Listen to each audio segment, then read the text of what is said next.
Salut tout le monde, ici Jean-Michel pour un autre épisode de Randa Power. Comme je l'ai vraiment discuté avec vous dans les vidéos précédentes, j'ai vraiment l'intention d'un jour améliorer encore plus mon mathématique de l'aquarium subtropical. Comme vous pouvez le voir en ce moment, mon gravier est bleu et très peu naturel pour être honnête. Pour l'instant, je le tolère encore et je tolère encore la muraille de roche parce que, bien, ça a beaucoup de cachettes et tout ça, c'est quand même beau, ça l'attire encore mon œil, ça m'apporte encore beaucoup de joie et tout ça. Mais éventuellement, j'aimerais vraiment faire un aquascape beaucoup plus naturel. Pour le moment, en fait, je teste vraiment beaucoup de choses. Je teste la compatibilité des poissons avec les poissons rouges. Donc, c'est pour ça que j'ai quand même beaucoup d'autres espèces de poissons. Par exemple, les danios, les corridora, les mangeurs d'algues ici à moi. Et les... attends, si je peux les trouver. Ah, bon, ça c'est les danios. Mais vraiment, je teste beaucoup la compatibilité des poissons. Je teste beaucoup aussi leur réaction avec les nouveaux aquascapes.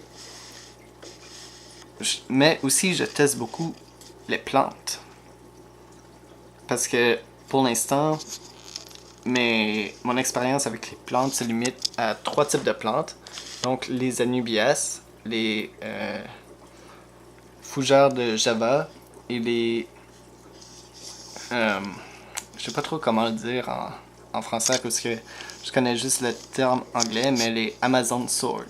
Donc la traduction vraiment vite faite, ça serait les épées d'Amazon, qui vont avoir une plante aux grosses feuilles. Tapez Amazon Sword à l'internet et vous allez savoir immédiatement de quoi je parle.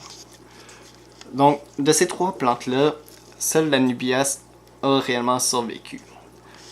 Cependant, j'ai encore un petit bout de fougère de Java que j'ai réussi à rescaper et qui est en ce moment avec mes autres plantes proches de la fenêtre.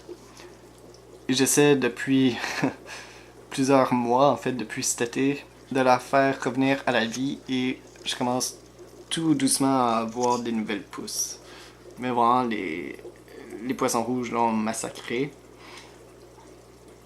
Donc, j'essaie vraiment de trouver des plantes qui peuvent vraiment bien aller avec les poissons rouges. Mais aussi un aquascape. Et vraiment, une de mes plus grandes visées, un de mes plus grands objectifs en fait, c'est de trouver, pas de trouver, mais de créer un aquarium très naturel. Vraiment, un aquarium qui dans le fond va me faire penser au ruisseau que j'aimais tant aller explorer étant plus jeune. Dans ce ruisseau-là, j'ai vraiment passé un temps incroyablement fou à chasser des multiples écrevisses, menées, épinoches et plusieurs autres espèces aquatiques. Et vraiment, j'ai adoré mon expérience dans ce ruisseau-là et c'est vraiment un peu ce morceau de nature que je voudrais éventuellement transposer dans mon aquarium. Donc, éventuellement... Bon, enfin, le bon zoom. Donc, éventuellement, j'aimerais faire en sorte que mon aquarium ait davantage l'air de mon ruisseau, d'enfance, de mon ruisseau que je visite encore de temps à autre. Donc, cet été, ou éventuellement en tout cas, ce qui va arriver, c'est que je vais totalement remplacer pas mal toute l'aquascape. La seule chose qui va possiblement rester, c'est le crâne. Simplement pour mettre un peu de fantaisie dans mon aquarium. Mais vraiment, toutes les roches, le gravier va être remplacé par des choses vraiment très naturelles. je vais donc totalement changer le gravier pour du sable et des graviers aux couleurs naturelles, des graviers, tout ça, que je vais avoir collecté dans le ruisseau. Je vais peut-être même mettre des vraies branches trouvées dans le ruisseau qui ont été submergées pendant tellement longtemps qu'ils coulent sans problème.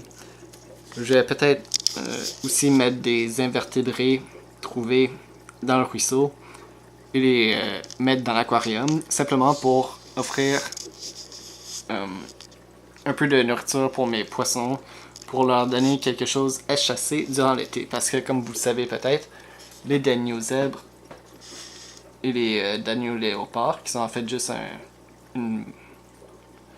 pas un hybride, mais une mutation génétique du dagneau, ce sont des poissons qui sont relativement carnivores, donc ils aiment chasser et que chasser des vrais proies stimule énormément, et c'est de même pour les poissons rouges. Et même pour les corridora et pour ma loche baromètre.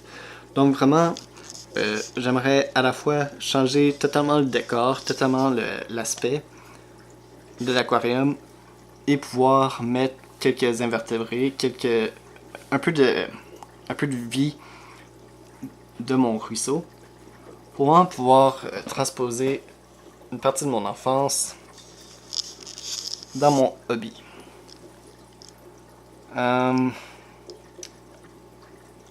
Donc voilà pourquoi en ce moment je vais commencer à tester les plantes pour savoir lesquelles fonctionnent le mieux.